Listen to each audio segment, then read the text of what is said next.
আসসালামু আলাইকুম প্রিয় বন্ধুরা। গাড়ি কিনলাম, টাকা কই পাইলাম? একটা বাড়ি করছি প্রায় 30 থেকে 35 লক্ষ টাকা দিয়ে, টাকা কই পাইলাম? আমার বাৎসরিক ইনকাম কত? এই ফেসবুক থেকে গত 1 বছরে 1 কোটি টাকার উপরে কামাইছি। হ্যাঁ, আমি জুয়েল, ইয়েস।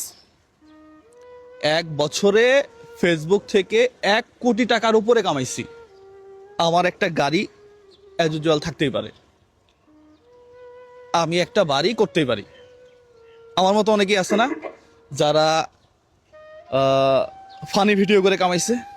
ভাই, ভাই, ওনার মেয়েটা মেডিকেলে ভর্তি, ক্যান্সারের রুগী।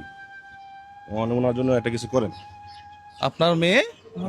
হ্যাঁ, 12 বছর বয়স, 7 নম্বর ওয়ার্ড, 6 তলা, নতুন বিল্ডিং। ক্যান্সার? ক্যান্সার, কি ক্যান্সার? Blood cancer. 12 বছর বয়স। বয়সটা একবারে কম ভাই, মায়া লাগবে দেখতে ভাই। রয়েছি ভাই দূরে, কি করবো ভাই। আচ্ছা, আপনি একটু, আচ্ছা দাঁড়ান এখানে। হানিফ ভাই, ফেসবুক থেকে 1 কোটি টাকা কামাইছি গত 1 বছরে। আচ্ছা, আমার ইনকাম নিয়ে প্রশ্ন করার তো দরকার নেই আসলে। না না না, হ্যাঁ, ওরা মাথা এখন ব্যথার কথা- এখন দিন শেষে এটা চিন্তা করি, সত্য কথা, যে মানুষের জন্য যদি কিছু করতে পারি। আমি সবসময় একটা কথা বলি, আমি আমার জীবনে গোল বুঝে গেছি। আমি জীবনের গোল বুঝে গেছি। আমার ব্যাগে কত টাকা আছে আমি কখনো গুনি না, আমার ড্রাইভার আছে যে, সে জানে। Right. জীবনের মানে হচ্ছে আপনার টাকা হওয়ার পরে আপনি কোন দিকে যাবেন।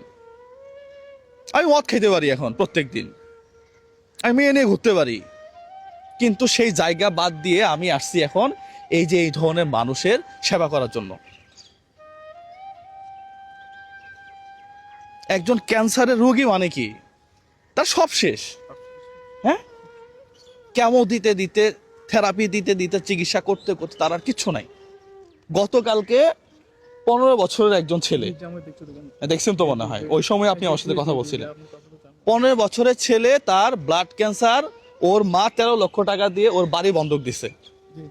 আমি বলছি যে আমার স্যালারি যেটা হবে আমি পুরো স্যালারি দিয়ে দিব।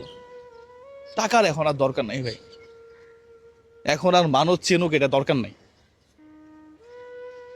এখন আর দরকার নাই আসলে। হ্যাঁ, আমি 1 বছরে বললাম তো 1 কোটি টাকার উপরে কামাইছি ফেসবুক থেকে। এখন আপনার অনেক টাকা হওয়ার পরে আপনাকে চিন্তা করতে হবে আপনি কোন পথে যাবেন। হানি ভাই, এটা হচ্ছে মেন বিষয়। মেন বিষয়। অনেকেই প্রশ্ন করে যে ভাই গাড়ি কেমনে কিনলেন। হ্যাঁ,